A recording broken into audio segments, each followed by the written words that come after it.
All right, so this is the watercolor demonstration for your cut paper project. So after you do the black crayon rubbing, you're going to choose your best one.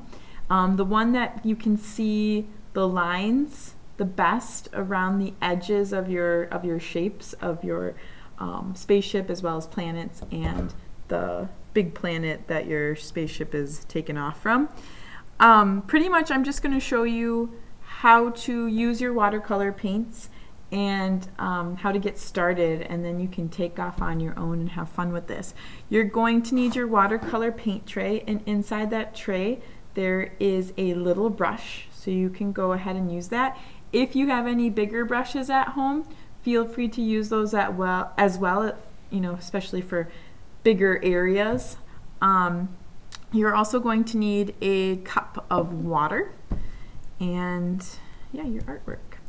So when I start off, I always like to set myself up first with watercolor especially. So whatever hand that you write with, you hold your paintbrush with, set up your paints and your water on that side. Adjust this a little bit. So it's a little bit easier. The reason we do this is a little less dripping going around. So, so yeah, keep that in mind. So kind of set yourself up. When I paint with watercolors, I like to start with the lightest color and work towards the darkest. So having a plan set in mind.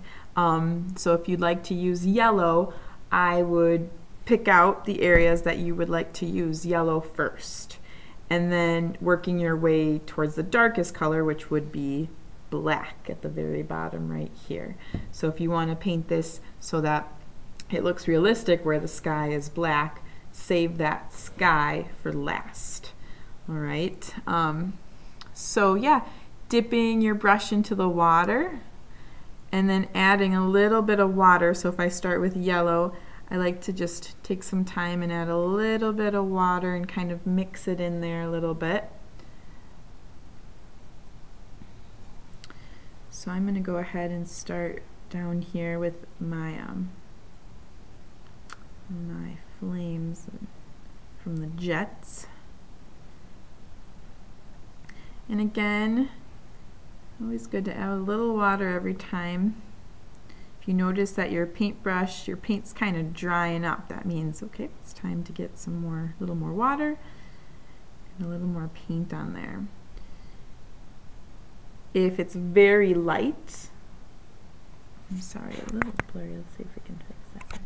If it's very light, so this one's a little darker, this one's a little lighter, don't dip into the water, just dip right into the paint. The more water you have, the lighter it's going to be, and the more paint you have on your brush, the darker it will be. So you kind of just are playing around with that.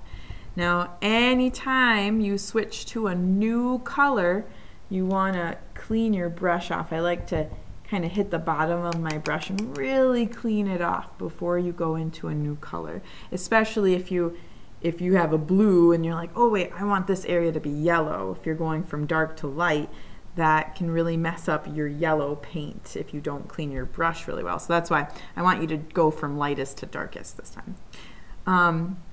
So I'm not going to paint the whole thing for you. I'm just going to demonstrate a little bit more. If you're using watercolor tray that I sent home with you, this orange needs a little extra mixing. It doesn't, I've had a little hard time kind of getting it to work well. So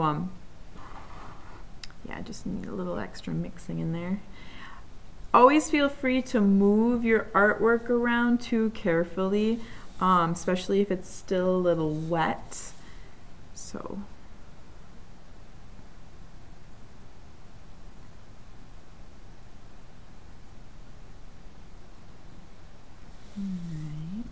and then also with watercolor, I like to jump around and let this certain areas dry before I, like, you know, if I was going to paint right next to this orange planet that I created, you're going to want to let it dry a little bit, because then the colors can seep around. Like if I got this area wet around here, it takes a lot of patience with watercolors. But sometimes it's cool to have that type of blend.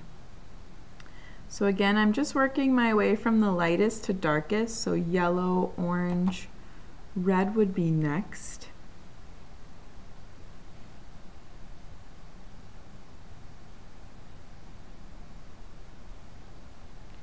So taking your time, staying around the edges, staying in the edges, and making that area a nice solid area of color.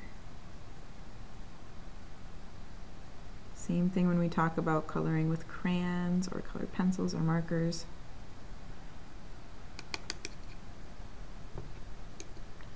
All right, I'm going to move on to the green. Make sure you clean your brush in between.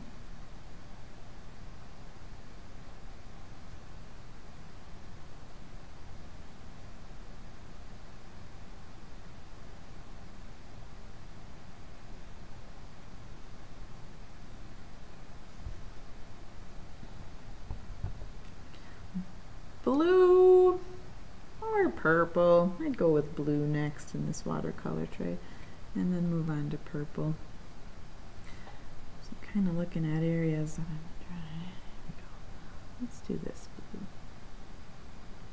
It is your choice on color. Just again planning it out, going from lightest to darkest. You don't have to use all the colors. I'm just showing you what lightest to darkest look like.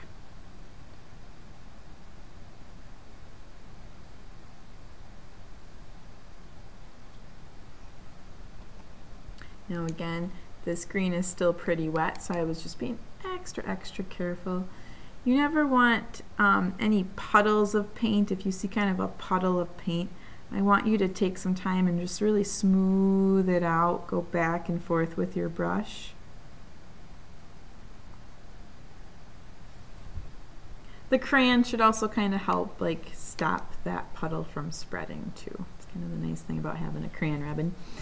All right, I'm going to move on to purple. And let's finish this part of the rocket ship. I like to go around the edges first, really carefully, and then fill in that space. So that's a pretty nice dark purple. I used a little more paint and a little less water. That one. Okay, move on to brown.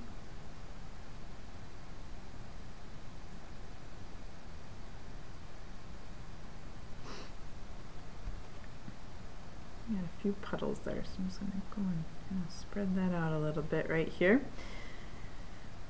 Now I'm going to demonstrate black and do the black sky, but at least part of it. Again, this is just kind of a quick demonstration so that you're not just sitting and watching this video the whole time. Just a really super fun part, extra bonus project for bonus part of this project. So again, if you're going to use the black for the background, save that for last. Anything that's black, save it for last.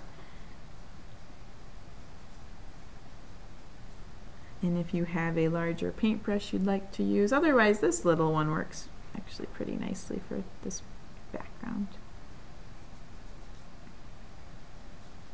And smoothing out the puddles. And if you don't finish this within your class period today, just set it aside and finish it next week. Okay, we can kind of catch up, let it dry before you pick it up and move it around, or find a safe place to keep it dry. Okay, so I would finish everything that I wanted to do yellow first, and then orange, and then anything I wanted red. kind of like I just demonstrated here, and then save black for last. And again, if you don't finish it today, save it for next time. This is just a fun bonus project for your cut paper design. So have fun with it, and keep in mind the tips that I gave you with working with watercolor and working with lightest to darkest. And the more water you add and less paint, it's lighter. The more paint you add with less water, it gets really dark. Smooth out those puddles. Try your best to stay in the lines, making nice solid areas of color. And I can't wait to see what you create in your finished work. Have fun.